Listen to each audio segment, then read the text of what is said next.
Okay, it's your boy Omega. We back here with another one. Y'all know what it is. Bossy YouTube, rerun these streets. Let's get it. Okay, so let's get into this ARoy story, man. And it's crazy. And I know I'm a little late, but it's not even about being late. It's about how, it's about who and what. How it's gonna get broken down, man.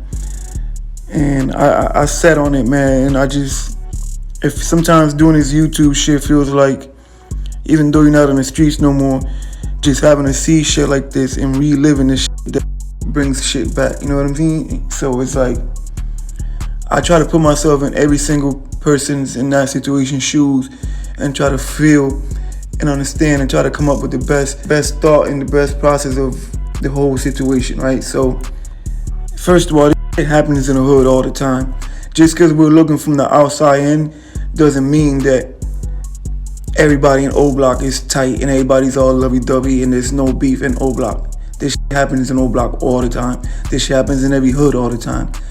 You know what I mean? Not everybody likes each other. Not everybody gets along. You got separate crews. Dudes over there, dudes over here. Dudes are cordial, whatever. And they, if it's like a comrade, you know what I'm saying? Like we can all be down for the same cause, but we all don't have to like each other. Now, if anybody from the outside comes in or violates, yeah, we're gonna form like Voltron and handle our business, because you're not gonna disrespect the name, you're not gonna disrespect the block, right? And that's just how many hoods, that's just how it goes. So this is just where I'm at with this, because he got killed by his own man, you know what I'm saying? His own same hood. But this shit happens, man. This is what happens when you're out in the hood, right? And you don't have a job, and you don't plan on leaving the hood, and you just come outside every day. You could be an innocent bystander. You can get into an argument, get into a fight. A shorty could end up taking your life, just like what happened with ARoy, right? Now, the thing is, and I'm gonna be straight up honest, man, because he said this before, and he said, my biggest fear is to be taken out. No. He said my biggest fear was to have somebody in the gang switch on me, or one of the guys switch on me, right? Something to that terms, right?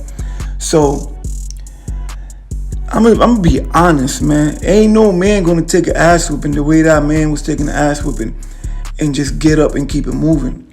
You know what I'm saying? There's a way to do things to where shorties is gonna listen to you and put their head down and respect you because you're an older member and be like, all right, man, you got it, right? You might be able to just maybe grab him up and shake him up a little bit. You might be able to just kick him behind his ass and tell him something, yell at him or whatever, and then let him know why you doing it, showing him love. Because at the end of the day, I don't care how much older you is than a nigga. Niggas is men at the end of the day, man. They're not gonna sit there and allow you to disrespect them like that. You know what I mean? He was putting hands and feet on that dude, man, kicking him in his face.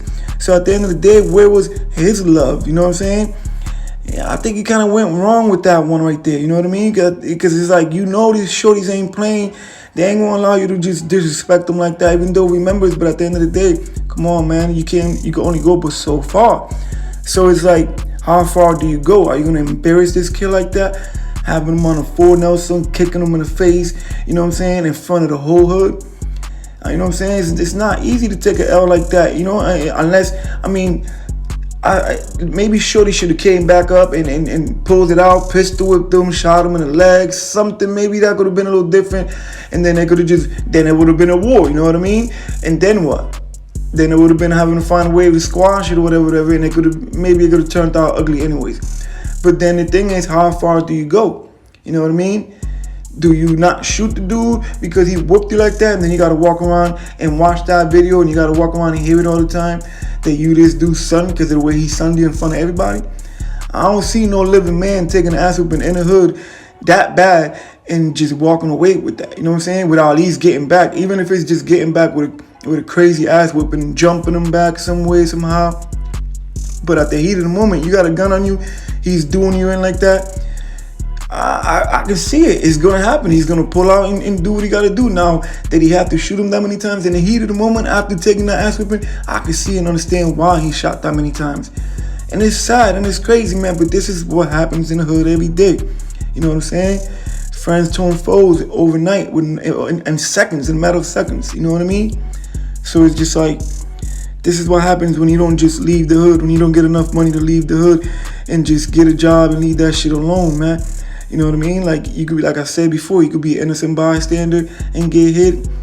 Straight bullet, something, you know what I mean? This is what happens when you don't find a way out the hood and trying to find a way to change your life so you don't have to be another casualty of the hood, you know what I'm saying? And like I said, I just been sitting back looking at this and playing it over and over, man, and I could definitely understand what happens, how it happens, and it happens every day in the hood. You know what I mean? Just because dudes is from the same hood, the same block, doesn't mean that it's all love, you know what I mean? Dudes get pushed around, bullied, dudes get, the shit taken. Some dudes is greedy for all the sales. They want all the crackheads coming through. They want all, they want to make all the money. Other dudes, they get tired of seeing this dude always having to be the one to get the sales or get the girls. And they got low-key hate for certain people, you know what I'm saying? Like, they want to take them out. They're waiting for that moment so they can, next time this dude says something to me, man, I'm tired of him, I'm gonna let him have it. You know what I'm saying? And then you knowing these shorties, man, you gotta show these shorties love, man. So when you speak, they listen. You know what I'm saying? So you wouldn't even have to go there, put hands on them like that. Appreciate y'all for watching. It's your boy King Vaughn from the O. Subscribe, comment, like.